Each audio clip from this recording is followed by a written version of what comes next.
The date is Friday, August 13th, and you're listening to Entertain This, a thought-provoking podcast encapsulating all things entertainment. In this episode, we're taking a trip back in time to discuss a story with many branches, but no solid roots. After watching The Green Knight, Michael will lead the charge through Arthurian Legends, with some brave knights of the Entertain This Roundtable Discussion. So listen in and enjoy.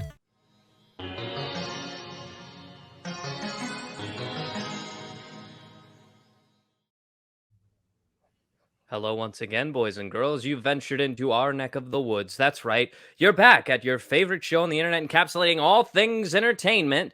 It's Entertain This. Entertain This. As always, I'm Alex. I'm Michael. And I'm Nick. And I didn't do anything goofy that time. But now the goofy stuff... Goofy stuff's gonna start now. This is the actual cold open because I have a surprise bit for you guys that you weren't ready for. Are you ready? A surprise bit? That's right. It's a surprise bit. We're falling back on our old bits. Guess what I'm gonna talk about? What? Kanye West. It's Lil Nas X watch.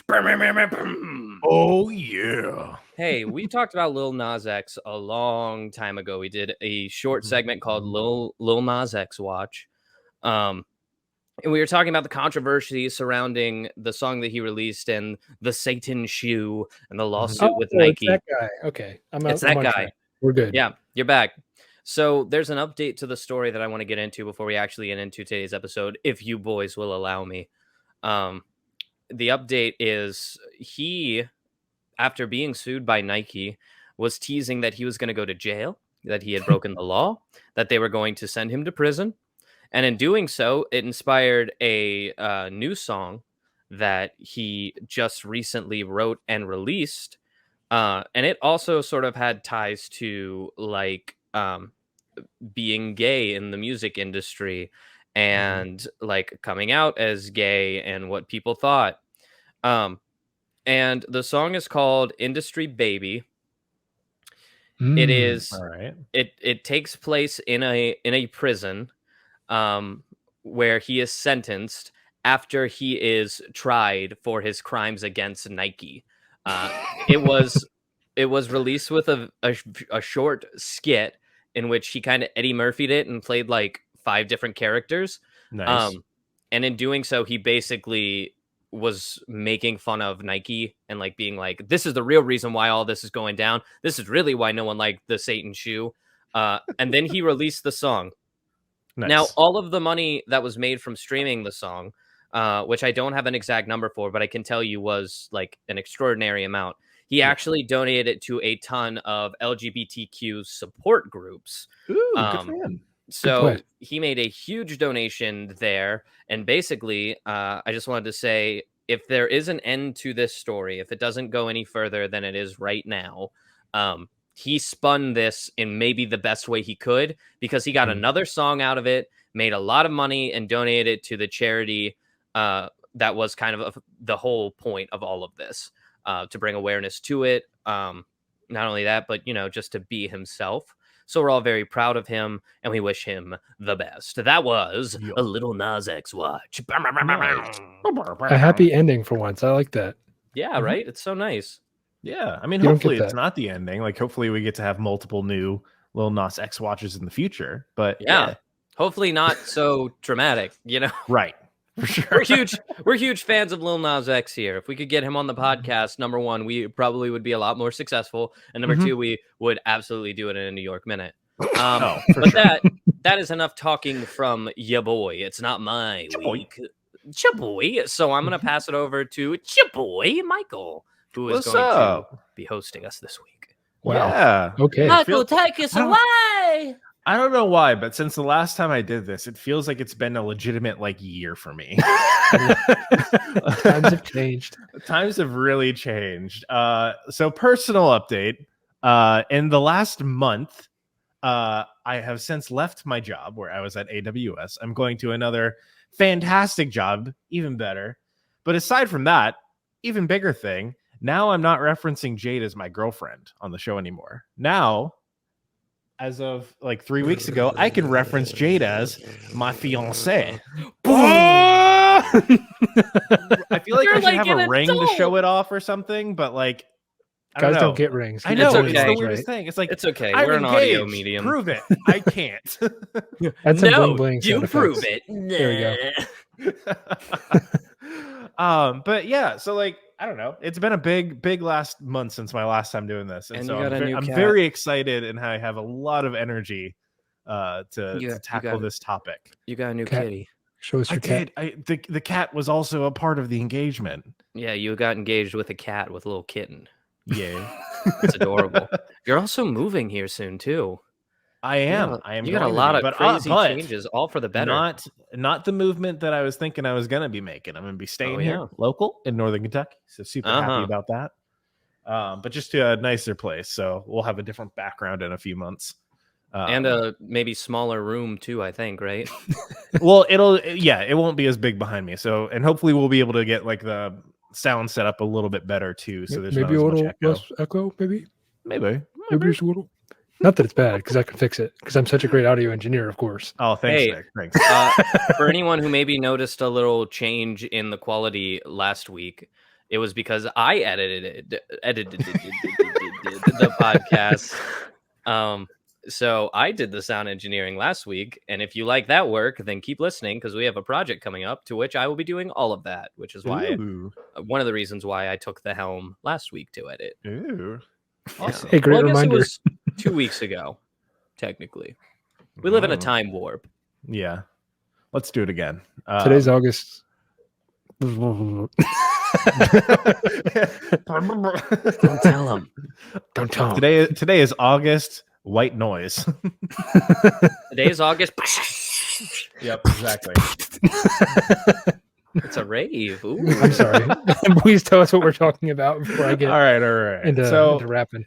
So earlier today, I went out and ventured outside the confines of my apartment bubble. And how dare you? With my fiance, Jade, we went and saw a movie that I've been personally looking forward to since I've seen the trailers. One called The Green Knight. Which, have you two heard about this at all? Yeah, he's the Irish version of The Dark Knight. Oh, is that true? Oh, okay, well, here's my guess. I think at first I thought it was about the Green Lantern, right? Because it's green. Then I thought it was about Batman because it's the Dark Knight. Yeah, but you're about to tell me that it's probably not related to any of those things. So that wasn't actually a guess. You just said what it's not, which is a much bigger target to hit. Well, what I know, Alex, what it is. Alex, what I know is Nick was more correct than you were. I know, and I hate that. It's a technicality, and we all know it. I did see a trailer for it, and it looked like a medieval kind of setting, if I remember correctly. Yeah. So that's all I know about it. No, you're halfway there. But for the bit, I said something really wrong, and I feel cheated. Get something dumb. Welcome to the sacrifice of comedy, Alex. I know. It's a weight that I carry. But Nick, yes, you were correct. This is something that is medieval. It actually is a film that is inspired by an Arthurian legend. About Sir Gawain and the Green Knight. Now, before we get really into anything, what is your all's familiarity with Arthurian legend? It's okay if none. No, I know about the Sword and the Stone. I know about the Round Table. Yeah, I know about. I'm pretty sure that maybe it was when he was King Arthur that I think he was married to a woman named Gwenivere. Yup. And I think Gwenivere may have cheated on him with someone near the end of the tale, but I don't know who. Interesting. And I know that if he's not wearing glasses, he turns into this like nerdy dweeb.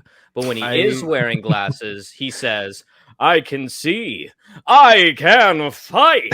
Yep. You got that right. Yep. And that's from the Fairly Odd Parents. Yeah, I was about to say that sounded familiar. I don't know what cartoon that was from, but Arthurian legend. There's a wizard named Merlin.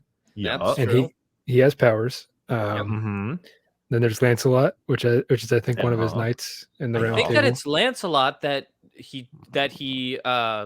Guinevere cheats on King Arthur with. I wouldn't doubt it.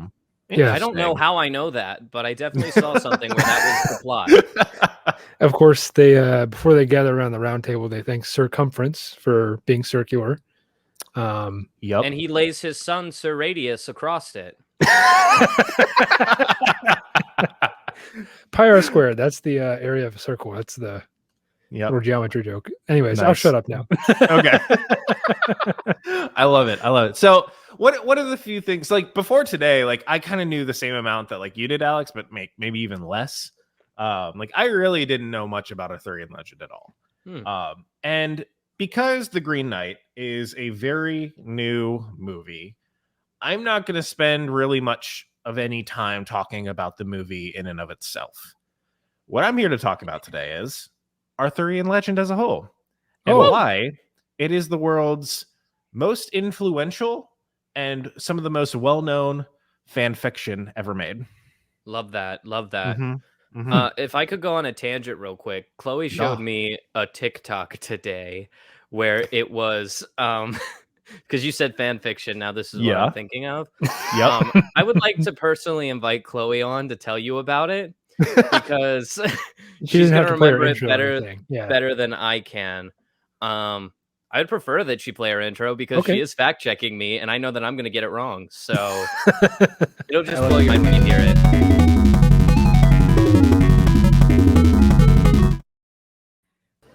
Oh, hey everybody! Hi. Hey, she's back. It's Chloe. I panicked when you said my name because I was right in the middle of chewing a Nutter Butter. Nice. That's okay. Ready. So, basically, this TikTok was the audio of the Meeseeks being like, "Well, he dragged me into this. Well, it's not my fault. He dragged me into this." But it was 50 Shades of Grey. Stephanie Meyer writing Twilight. Gerard Way like influencing her and dragging My Chemical Romance into the mix. And then the last one was 9/11. Yeah.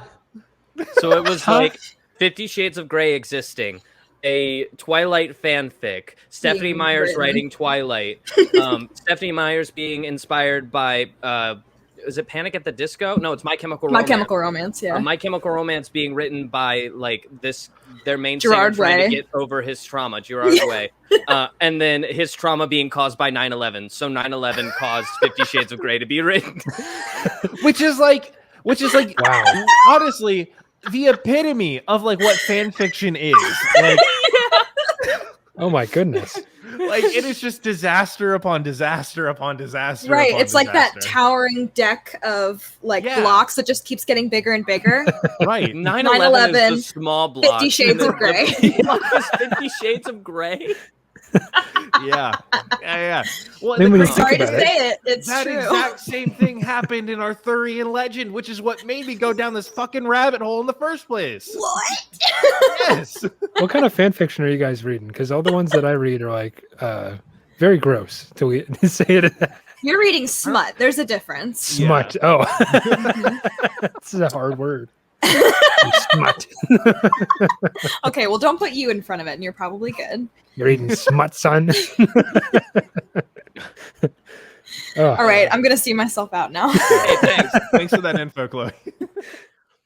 Wow. A little hot take on fanfics for you, so you all get in the mood. Well, honestly, that's the best conversation I could have had, like, about fanfics, so we're all on the same page now. Yeah. I guess we're on the same page. I don't know what just happened. Yeah. Frankly. Basically, fan fiction is like someone writes something, someone wants to like create their own fiction inspired by that, so they write their own story, and that can then like domino effect from 9/11 to 50 Shades of Grey, as we saw. Oh, got it. Yeah, it's just like creative freedom, and then boom, sex. So let's go back to the Arthurian Legend part, because that's the part where we're kind of centered around today. So went and saw The Green Knight. First off, The Green Knight is an incredible film, absolutely fantastic. Not one I'd suggest to everyone though. It is an incredibly beautiful choreographed the cinematography in this movie and the acting are both insanely good. It has a ton of like symbolism, and because of that, it's something that you kind of have to go into with an open mind, not expecting to have everything kind of spoon fed to you. So if you're going in and expecting like a Marvel superhero movie, where it's like you know all these characters. There might be one, but you get a little backstory and like all the like plot points are really like handed out to you. Not really the case. It's very, very ambiguous, and you have to make sure that you're actually paying attention at all times. It was 2.5 hours of mental concentration, which for me is very difficult. But I did. Okay, on a scale of like what's a really simple movie to understand? Maybe like Captain America, something like that. I was like muted, first but Avenger. I had said the live action Cat in the Hat. Okay, the cat on a scale of Cat in the Hat to like Tenet. How much do I have to pay attention? Inception, even.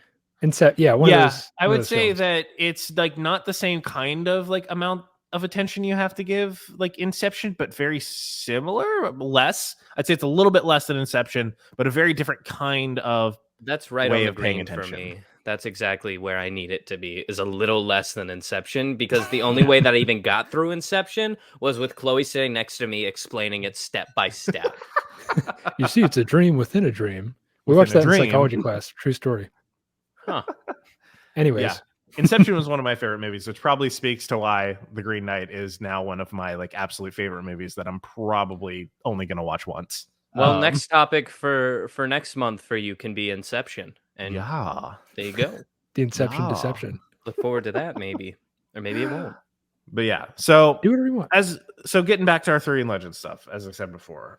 So you all kind of already have an idea of like the basics of Arthurian Legend. We got like King Arthur, Merlin, we got Excalibur, all that fun stuff. Guinevere, all the stuff that like everyone knows. You're like the especially chosen if you one. Yeah, especially if you're from like a country that was at one time like occupied by England, which is like 95% of the earth. It really is. So wait, this is something that's always confusing, because when I think Arthurian, or did I say that right? Arthurian Legend. Yeah, when I think of Arthurian Legend, it's almost like placeless. It could have happened anywhere. It's interesting because I never actually considered it. It probably does just happen in England. Yeah. Is that, can you like track down these locations and be like, well, this is where Camelot was? Yeah. So like it directly mentions like specific places that don't have like a modern name, but like they would be like modern day like Essex and Sussex. Those are places, I guess. I don't know. Yeah. And like it references some like real life locations that they're just no longer called that anymore, because all of this happened around like 450 to 500 BC, or sounds not more BC, like a AC, suffix AD. then. Am I right, Yeah. ladies? Essex. No. Okay. Hey, keep going. All right, so We gotta scrap that one. It's dead. It's DOA, dead on arrival. Keep going. So, but in order to talk about, so we're framing Arthurian Legend as like this big fan fiction, but in order to really talk about fan fiction, you have to establish like, what is the canon? What is actually like the canon part of that you're establishing new fictions based off of? Mm-hmm. So let's roll things back a little bit. Let's first ask the question, like, was King Arthur, was he even real? Was he even like a real guy? The shorter answer is we don't know.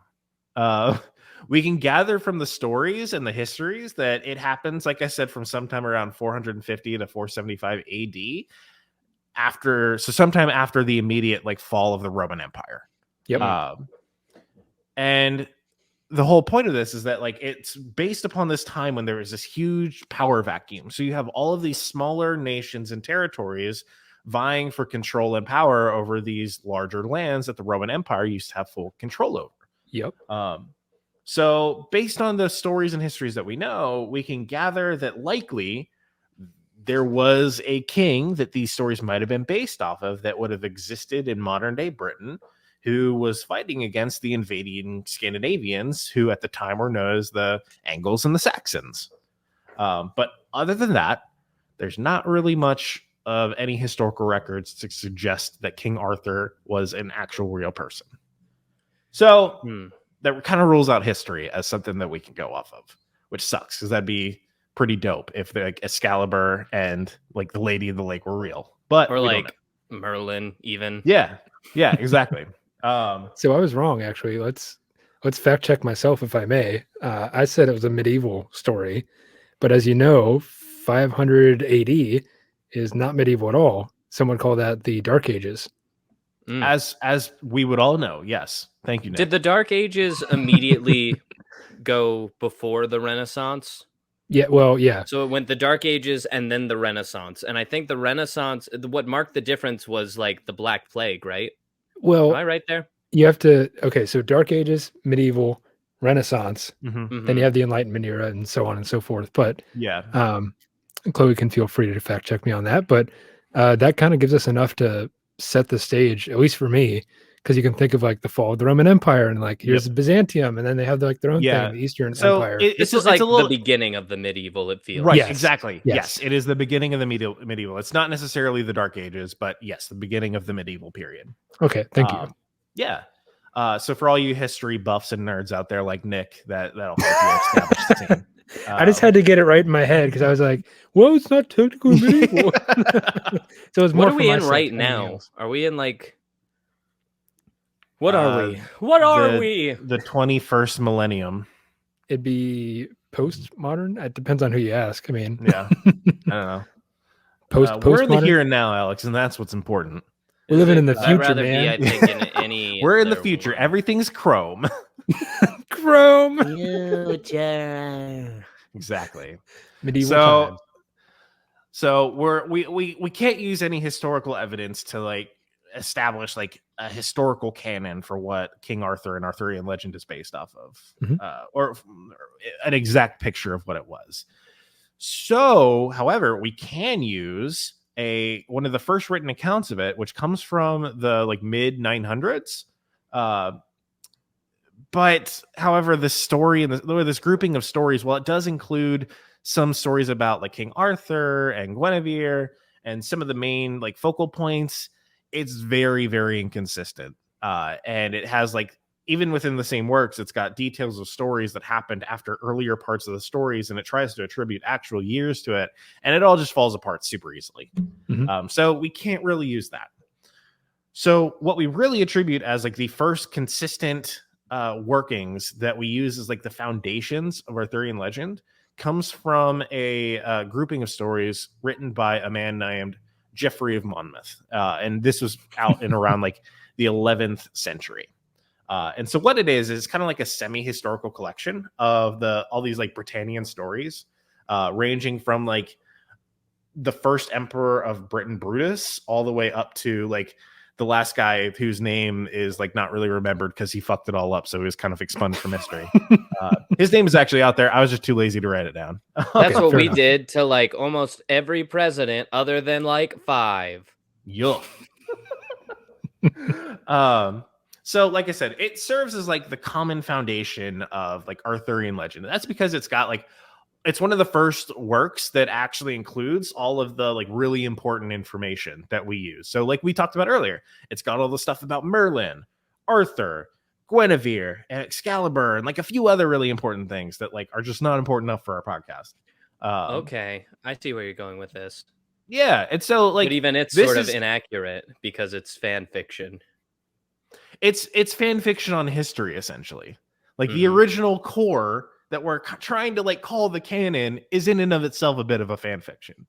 Yeah, it's like oral traditions, and this is a time when people didn't read or write so well, so they kind of relied on like people talking. A traveler comes by and he tells a story around a campfire, and then somebody's like, "Oh, that's great! I'm going to write this down." Yep. So, yep. This is actually one of my favorite literary tools. It's called it's originally known as a frame narrative, which is it's a story within a story. So you know that the second story that takes up most of the piece that you're reading is meant to be some sort of a bombastic interpretation of what it was.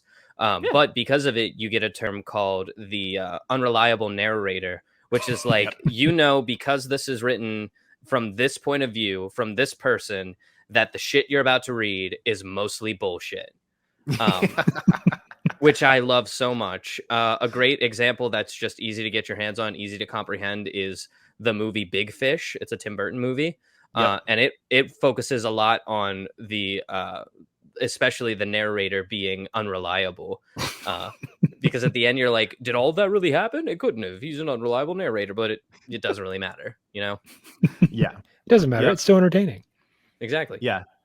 And so a fun fact about like one of these smaller details is about Excalibur. So Excalibur is actually like a transformation of like a Latinization of a Welsh word.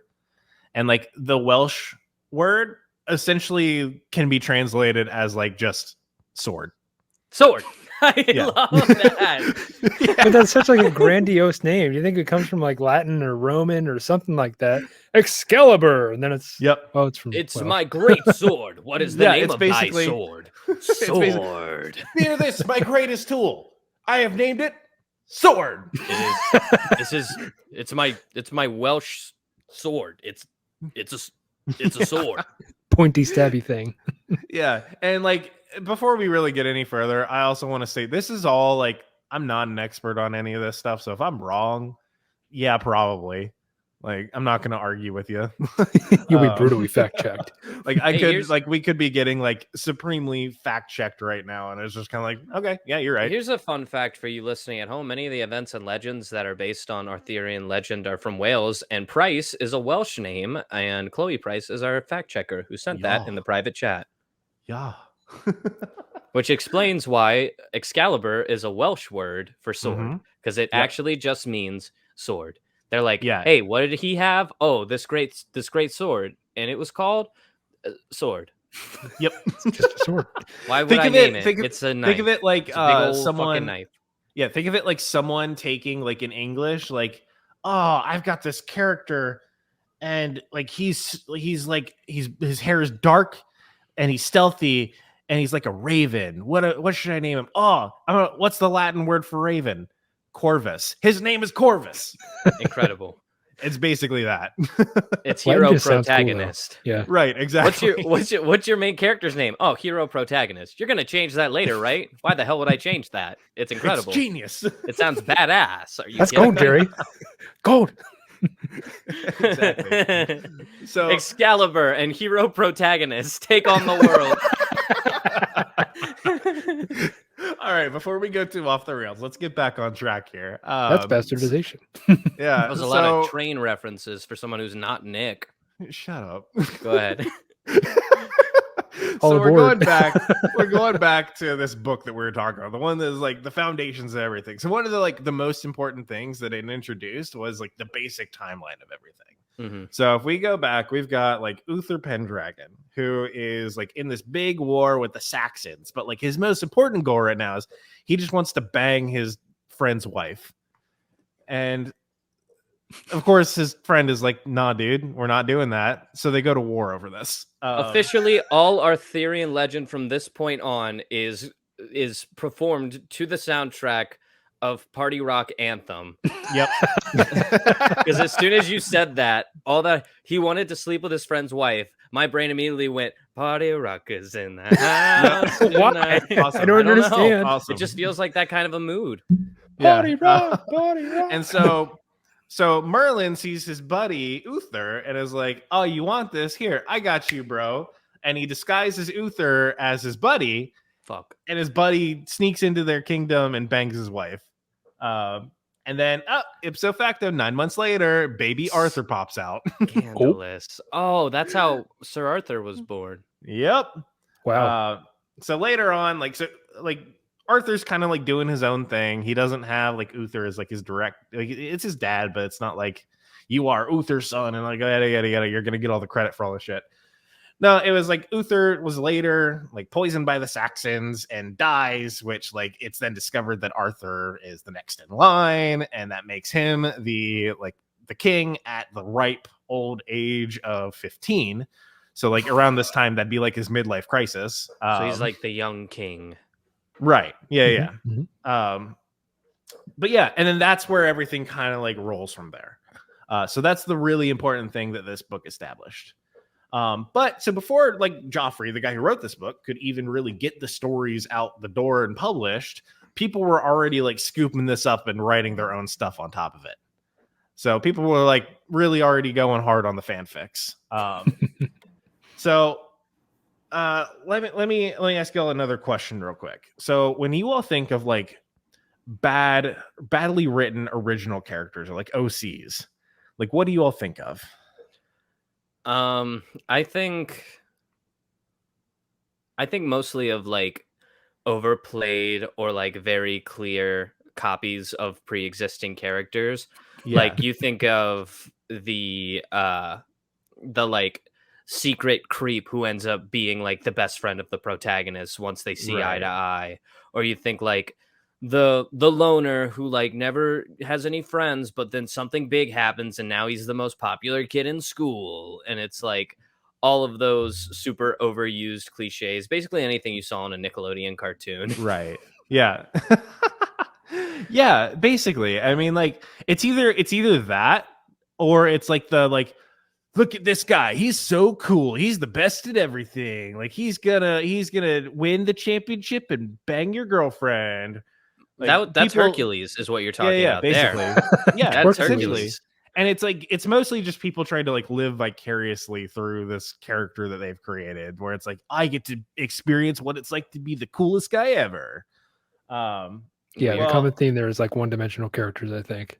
You've seen those. Yeah, for sure. But like, really, when we put that into perspective of Arthurian legend, that's literally Lancelot. Lancelot is someone's like bad OC, Mary Sue, I'm the best at everything. Like, he's literally like references like, this guy, Lancelot, he's the prettiest one of everything. He was raised from like a meager princedom by the Lady of the Lake to be a knight at the Round Table. He's the most handsome, strongest, most noble. And it's just like, I thought all right, the Lady cool. of the Lake was like a spooky specter. Yeah, basically. Oh my god, Is that true? he was raised by a ghost. Yeah, this beast not is like raised by a ghost. I don't know if it was like he was like, I don't remember if it's that he was like raised from the dead, or if he was like raised like a in baby status. got left in a lake and then this Lady of the Lake raised Right, him. or it could have been that. Yeah. Like, I don't remember. I didn't look too deeply into that because this is where I started going down the rabbit hole of like, wait a minute. Like, hold up. Yeah, hold up. Wait a minute. Something ain't right. But yeah, so Lancelot is like the epitome of like a Mary Sue OC. Can we refer to him from this point on as a Chad? Because I just think it's going to help. There me you go. I was waiting for the understand. word. Sure. Yeah, we can think of Lancelot as a Chad. Lancelot is a Chad. Yeah. Chad, Lancelot, and Virgin Arthur. Chad enters the chat. And to kind of even go along with that, beta male Arthur is king.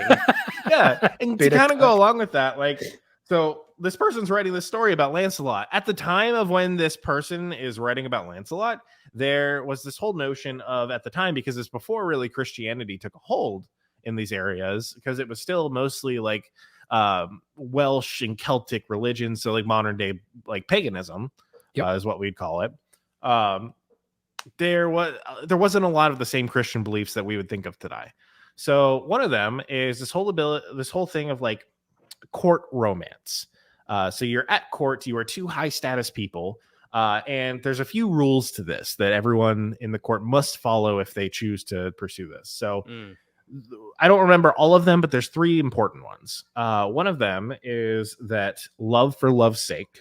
It's basically that, like, if you feel love, you pursue it, like, no matter what. And it kind of goes back to like the Uther thing, where it's like, yeah, he just loved his best friend's wife and wanted to bang her. So, love for love's sake. Yeah. And then there's this other rule where it's the whole idea of like loving someone inherently makes you a more noble person. Like, love is a noble feeling, and loving someone makes you more noble. I love this as a concept. Yeah. So far, it's really cool. It's probably not gonna stay cool, Yeah. but I'm into it right now, where it's like cute. It's like middle school relationship. I'm into that. Right. But I'm waiting for the bad part. Let's hear it. Yeah. So then the third part is you're never allowed to show it. Hey, wait a minute. Yeah. I'm also cool with the third part. Wait, you're telling me we can't make out in the hallways in high school? What? Yeah. No. You got to sneak it. Like, no one's allowed to find out. Like, so you're allowed to be like, I'm in love with Gwenivere, say, if I'm a Chad Lancelot. Yeah. And she can be like, I'm in love with Lancelot. And Arthur's like, yo, that's dope. But if you kiss, off with both y'all's heads. I'm going to have my boy Merlin turn you into frogs. Yeah. So Essentially what happened is as this person was creating the character of Lancelot, the Chad, trying to make him the most Chad-tastic Chad of all time, he was like, okay, how do I make him like the most noble person in the world? Like, he's already the strongest, he's already like the most beautiful, most handsomest, and he's already doing like all these quests, but like Arthur's still the king. How do I make Lancelot cooler than Arthur?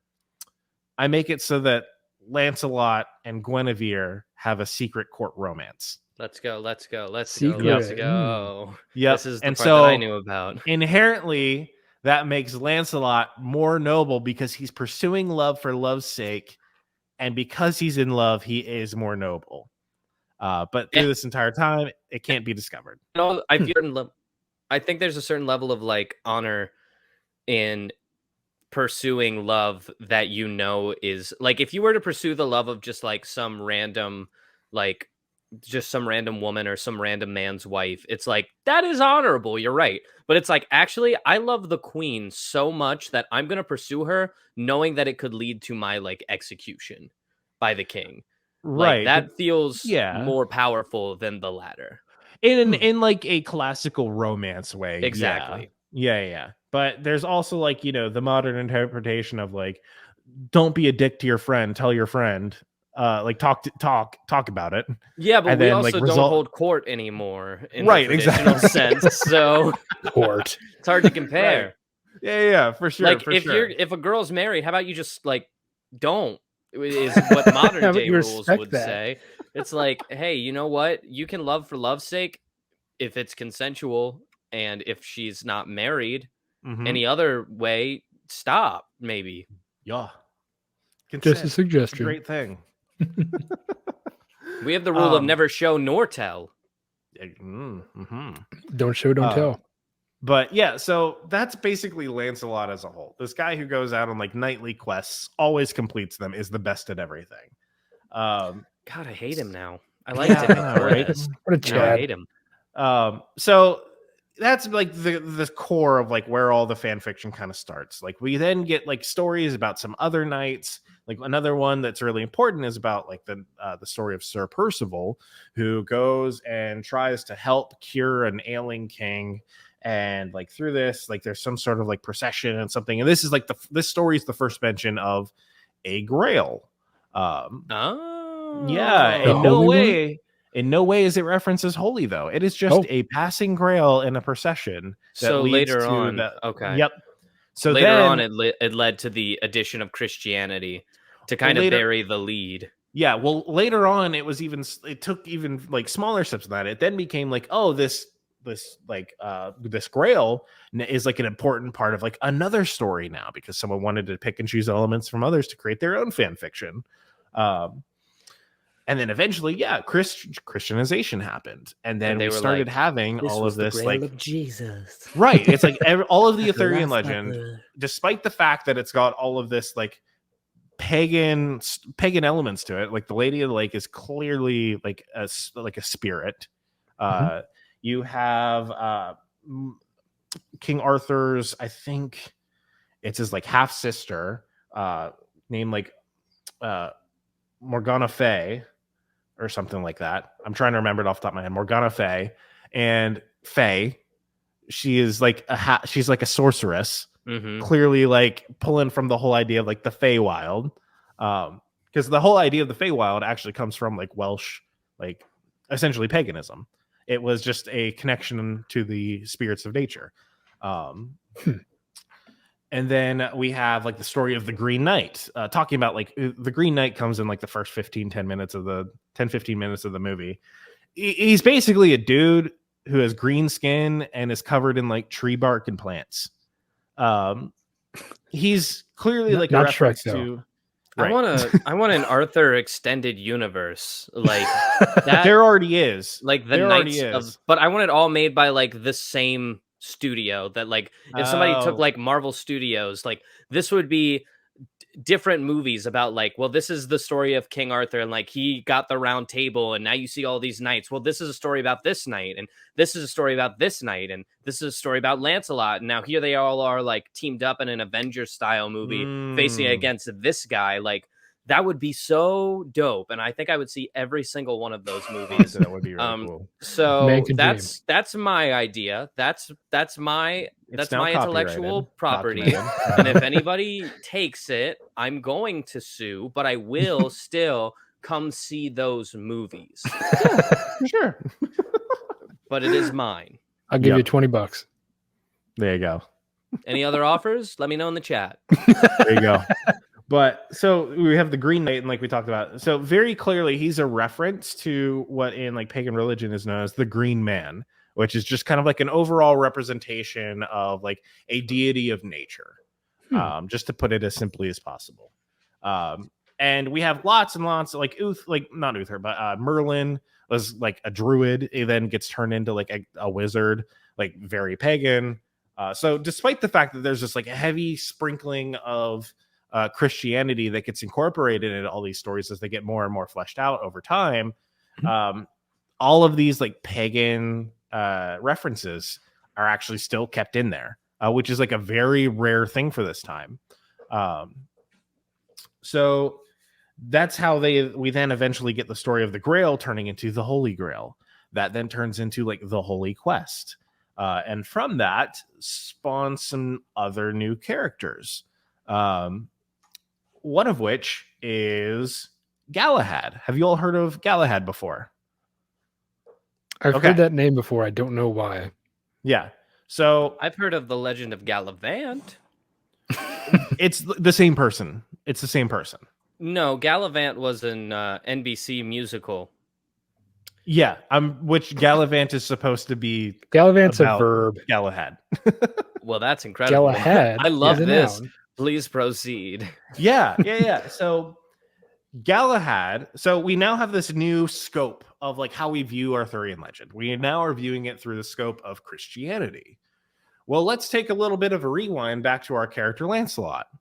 Lancelot, Giga Chad, awesome at everything, but now we have this kind of like red stain on it, where it's like before we had this whole idea of like court romance, like the secret court romance being something that made him more noble. Turns out in Christianity, cheating on your significant other quite frowned upon. Not now you're a dick. How does that feel? Yeah. Lancelot. Not so good. Yeah. Yeah, sure. I bet he does Lancelot. Fucking got him. Yeah, loser. There you go. So now we have this new person who's now creating their own fan fiction of Arthurian legend. They see all this stuff going on with Lancelot, and they're like, he's great and all, but he's got this one thing. I need to make my guy better. That's Galahad. Galahad is basically Lancelot, but without the cheating. I love that. Yeah. I want to see a Galahad Lancelot team up. Well, they can't really do that because part of the core of the story is of like introducing Galahad is that Galahad being this person who's just better and better than Lancelot. They've got to have a way to kind of really cement that. So what does this new author do? There's this whole idea of the Grail seat at the round table, where it's whoever sits in it will be recognized as the Knight of the Holy Grail, where they will be the knight who finds the Holy Grail. If anyone else were to sit in this chair, they will immediately die. Wow.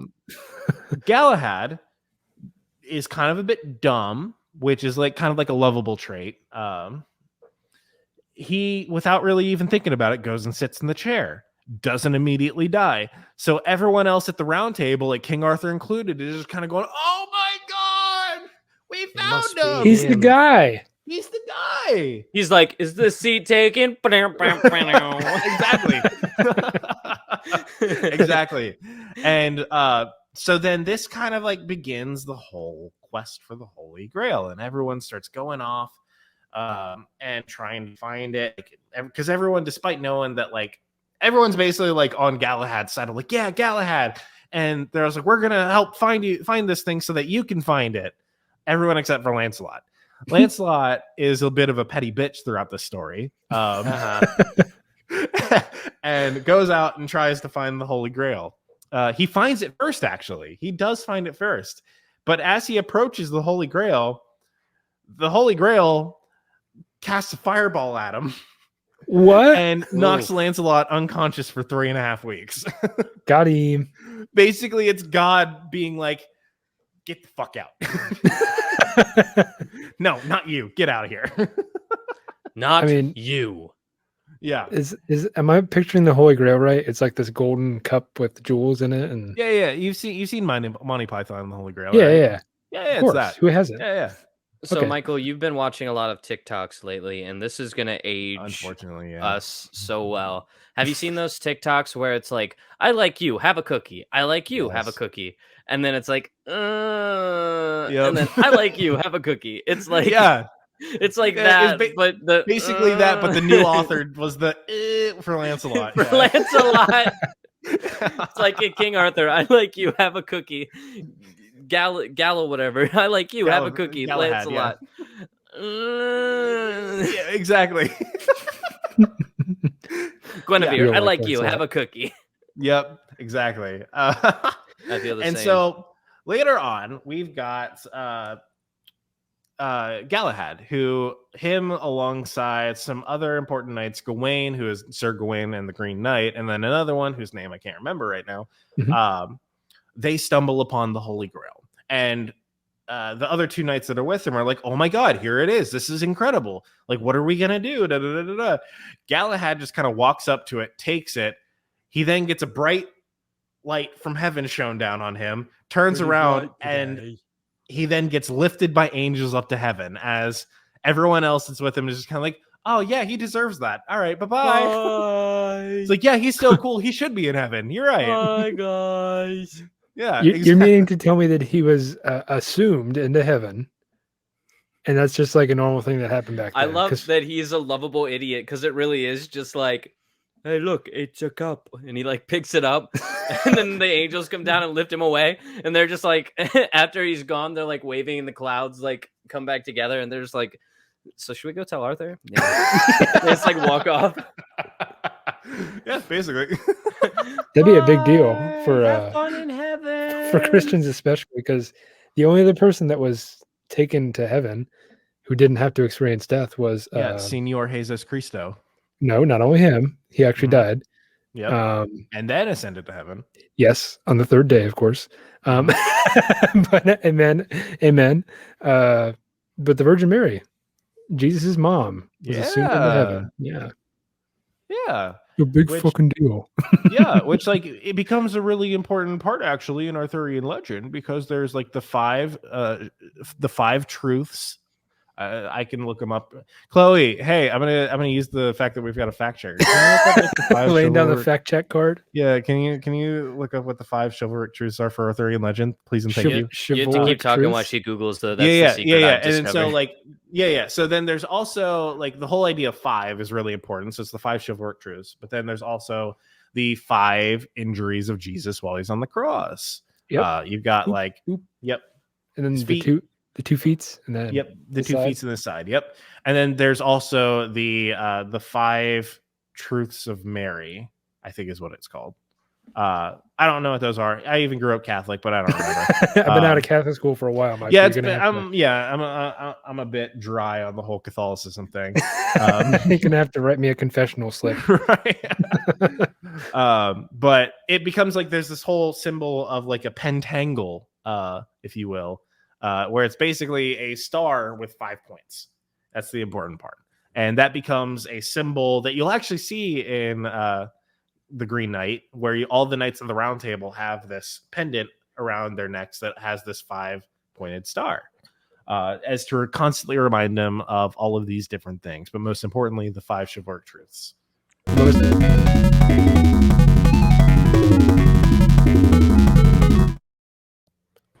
Oh, he just dabbed in. Go on. Hell Nick. yeah. Oh, what was I talking about? Oh, the 5-point star. I thought that was a Satanism thing. That's an Only upside it's down turned upside 5-pointed down. star. Mm-hmm. Oh, apparently that matters. Okay, so the 5 points of it is a pentagram, technically, are generosity, courtesy, chastity, chivalry, and piety. Yep. Which actually, that is all very important information to know if you're going to go see the Green Knight. Recognize that, because then you'll see references to that. Because that is like like classical Arthurian like romance, chivalric romance. Like those are a type of story, chivalric romances, and generally that's all about. One more time, Chloe. Mm-hmm. They are generosity, courtesy, chastity, chivalry, and piety. Mm-hmm. Incredible. Okay. And so a chivalric romance is basically the story of a knight who goes on a journey and then is tested on these truths. And so, so those are some important things to know when you go see The Green Knight. All right. Thankfully, I didn't know this going into it, but thankfully, my wonderful fiance had previously read... Fiance. She had previously read The Green Knight in high school. So that helped me understand a lot walking out of there, which prompted this... well, now I want to read it before I see it. No, it's Chloe, very we're different. going to see it very soon. Oh, yeah, okay. it's very different. Very different. They are like... It's definitely like... the movie is definitely a fan fiction of the story.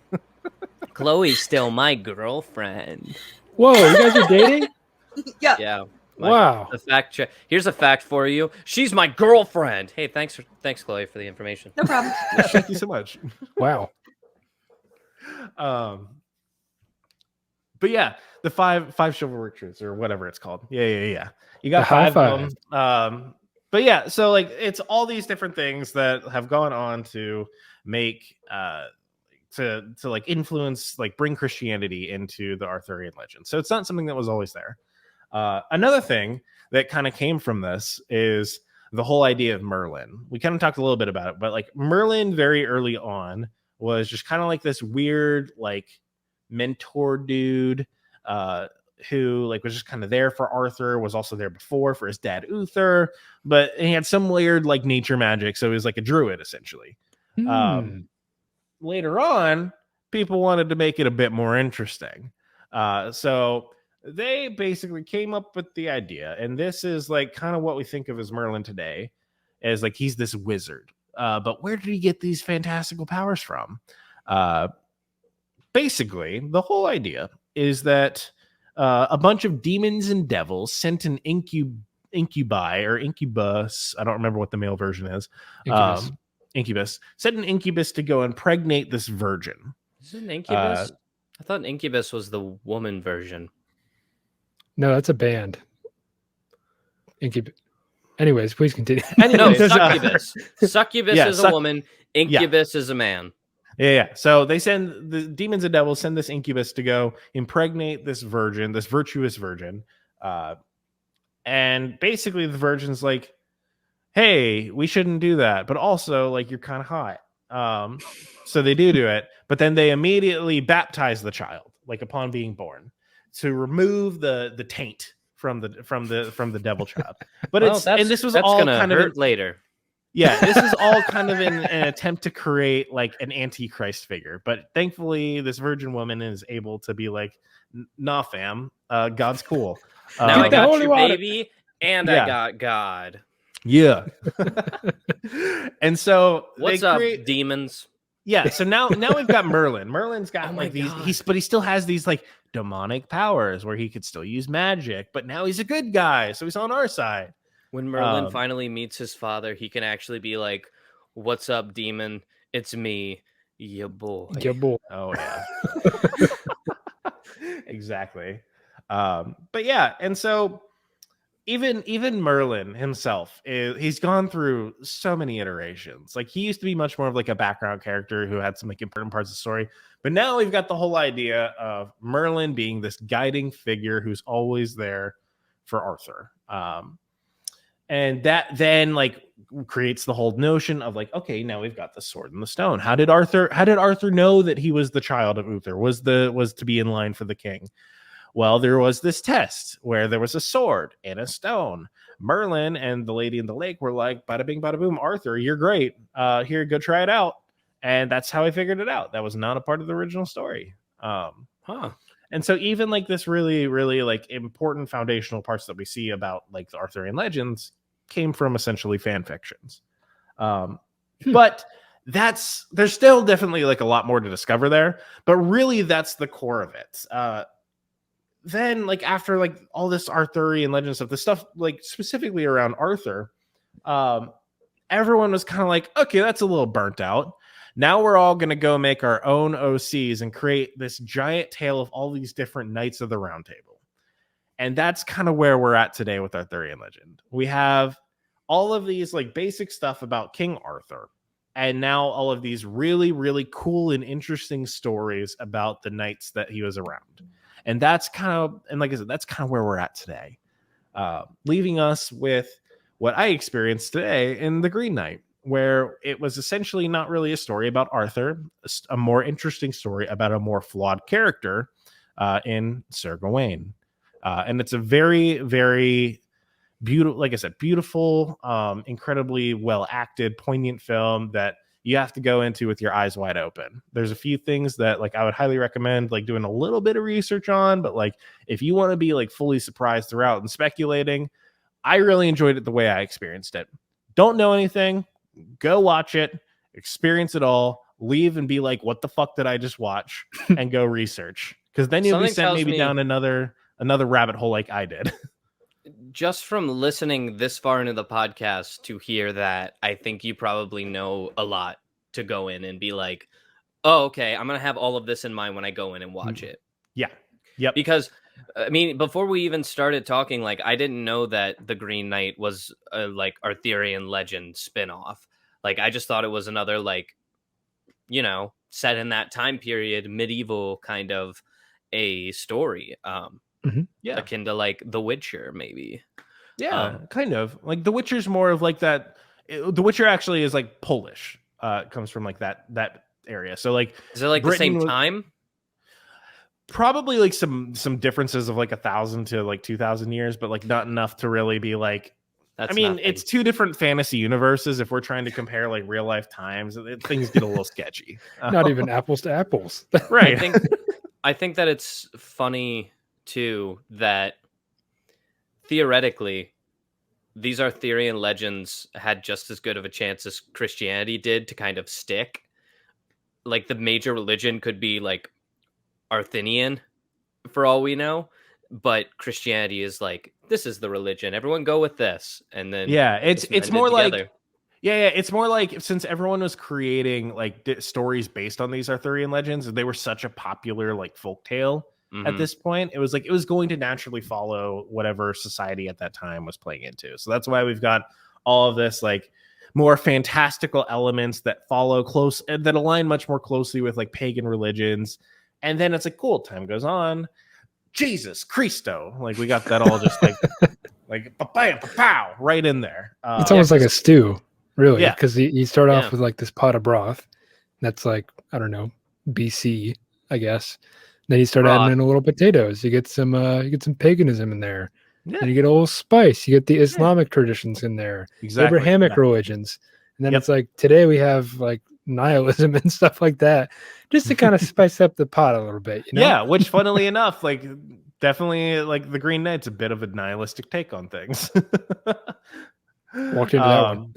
Yeah. Good stew. But yeah, so like there's awesome stuff. And I think it's really important to then think about like, okay, if Arthurian legend and all this stuff is basically just people evolving and building off of things, what can we then keep considering part of Arthurian legends? And then we can start going into the whole discussion of like what works were directly inspired by them. Like there's tons and tons of them out there. Like we've even got like the Lord of the Rings has some direct ties to Arthurian legends. So technically that makes maybe Lord of the Rings like part of the Arthurian legends. Which means because Dungeons and Dragons is based off of the old Lord of the Rings novels before they had become movies. Which means D&D is based off of Arthurian legend. Which, if you then look at it, it's like, oh yeah, that makes a lot of sense. We've got the Feywild in Dungeons and Dragons. The Feywild comes from paganism, which is made into like medieval culture through Arthurian legends, and that's where we get. Every Vin Diesel movie is based off of Arthurian legend because Vin Diesel based all of his characters off of characters he's played in RPGs. Yep. Why is everything connected? There's so many different folk. It's because everything is a flat circle, Nick. It all just rounds back on itself. As Nick likes to say, history doesn't repeat itself. It only rhymes. I didn't originally say that, but thank you for quoting it. Doesn't matter. You said it first to me. All I said was you liked to say it. It's true. It does rhyme. I just thought it was really fascinating. Like, yeah, The Witcher's based in Poland. and you have all like we kind of scratched the surface a little bit with the Witcher episode and discussing like Polish legends. Yeah. And then there's probably German legends, and there's probably Finnish legends and Russian legends. Now, and there's all this stuff going on. Where you start to see like something interesting is like when you start looking into, say, Cinderella. There is a Polish version of Cinderella, but there's also like a Chinese version of Cinderella that basically were made at the exact same time, though these two cultures supposedly never met nor came in contact with each other. And like Snow White, there's a version of Snow White here, a version of Snow White there. These are all like very similar stories, and you start to kind of realize like humanity is just kind of one flat line that we're just all riding. Yeah, and I mean, it's like at the very baseline, like it all takes just one person telling a story for that to cascade into a million different things. Like it probably took like one caveman going ooga booga, and now we've got legends like Lord of the Rings. Like true. It's that timeline thing, like from Loki, if you've seen that. Yeah, like, here's the sacred timeline. Here's a Nexus event, and I'm gonna start talking like this is my story. Do with it what you want. Somebody takes that story and it's like have you seen that animation where it's like Pangea and it shows like the first man evolve, and then Pangea like breaks apart and then like man slowly like dissipates? But there's this belief that like when like we were way back in human history, we were originally one tribe that then spread out and became nomads. And when we did, like we all got our own cultures, but that means that there was once this centralized point where we all had shared this one culture. And that probably developed into all of this stuff. That's kind of what you can pick from the fact that these fairy tales all kind of come from each other. It's all very interesting. Because there's one thing that connects stories. There's one thing that connects all of us, and that's entertainment. Am I right, ladies? Wow. Yeah. Hey, let's do a quick this, huh? How about it? Let's wrap it up. I'm so used to that little break that we get from whatever ads we were running, and now it's just like, all right, let's do a quick this, and I'm like, yep, hard cut. Whiplash, baby. If anybody wants to advertise on our show, reach out to us. Our email is entertainthispodcast@gmail.com. We'll plug anything. We'll work something out.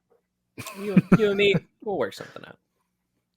You don't even have to pay us. No, maybe you do. I don't know.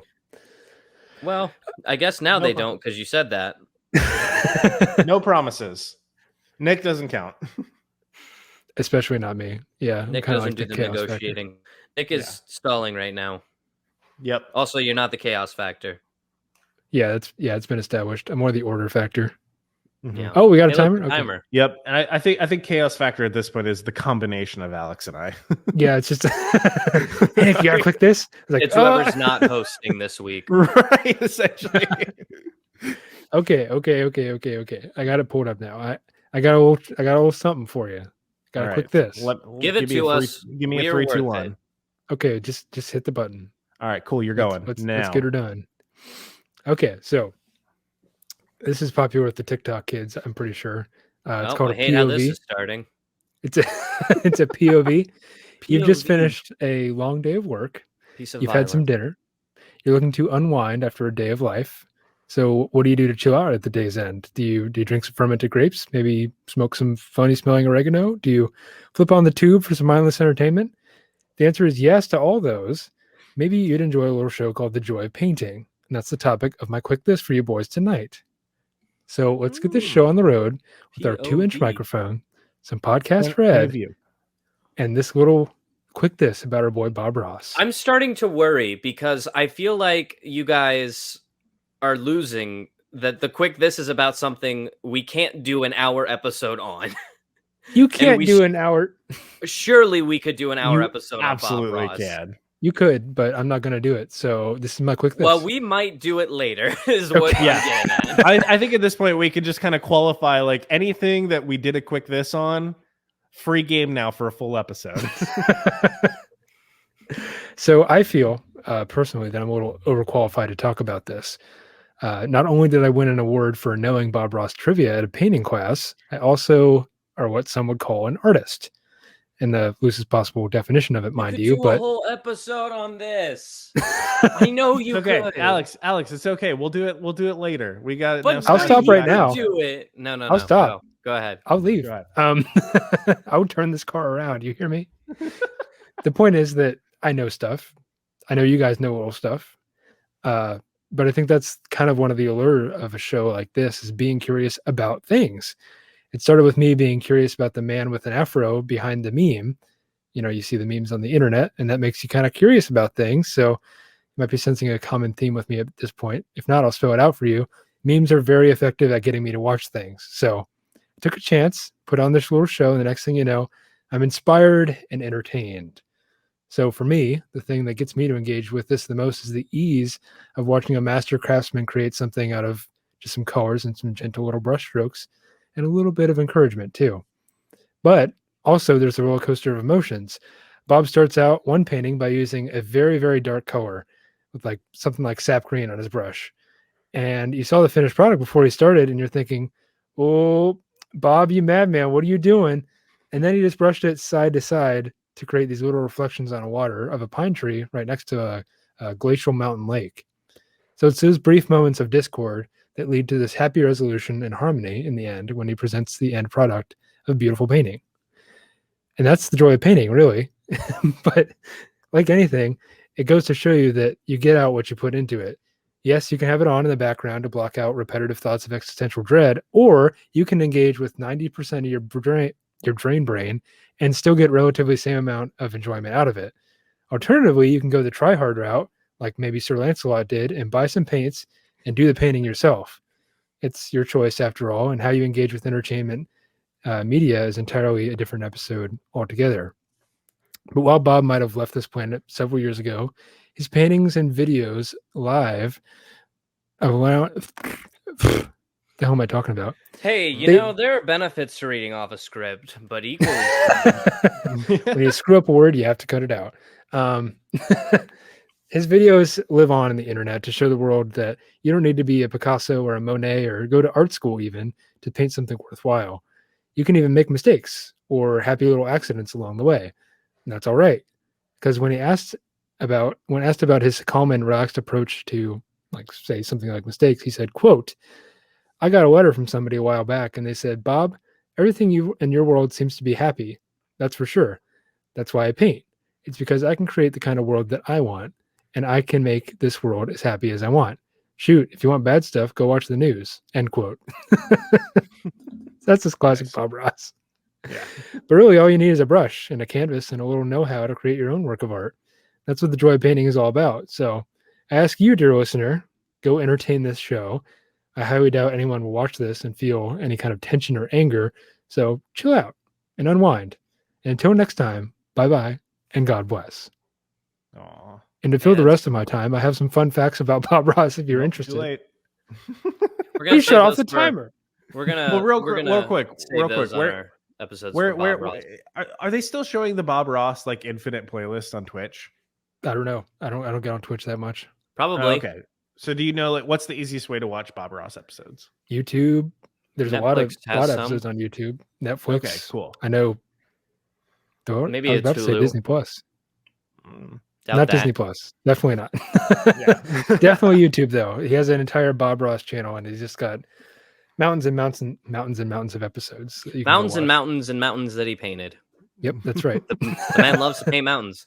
We did an He does. episode a while back, if you guys recall, actually with your fiancée, about the entertainment of watching the process of art. She talks about Yep.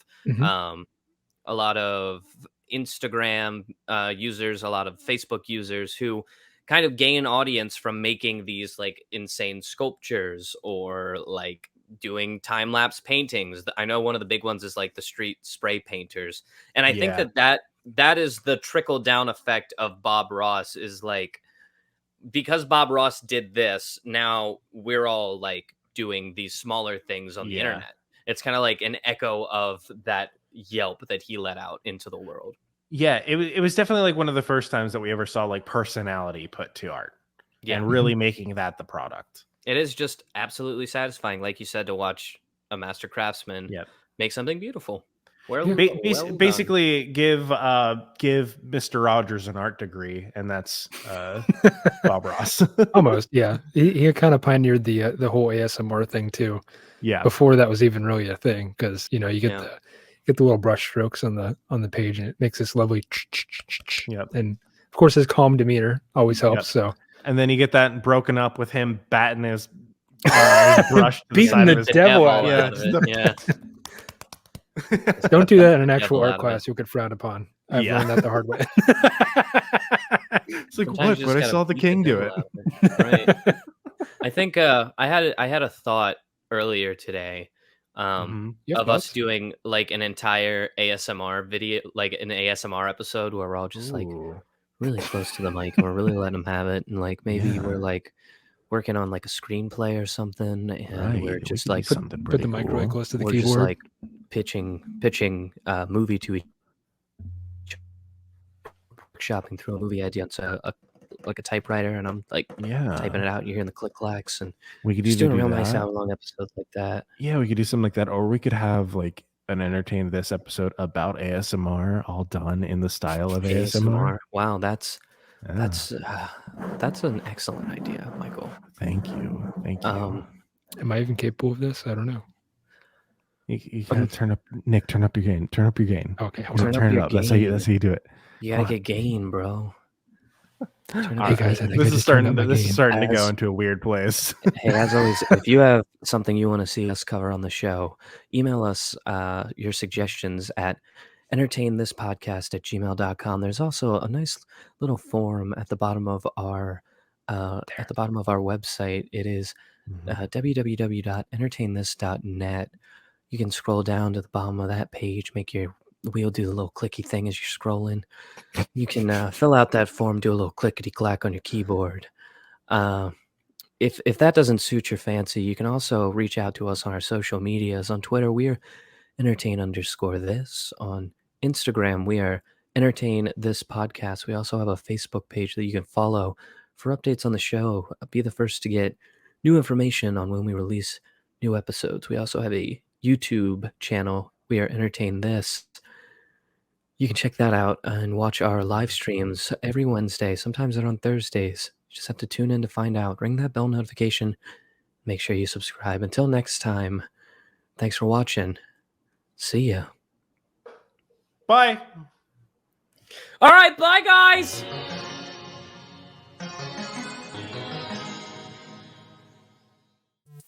This episode of Entertain This was written by Michael Savoya, with additional commentary from Alex Steele and Nick Mustakangas. Our showrunner and resident fact-checker is Chloe Price. Our theme music is Fresh Bubble by Aaron Spencer, with additional interstitial music by DJW. Tune in every Friday for new episodes, and thanks for listening.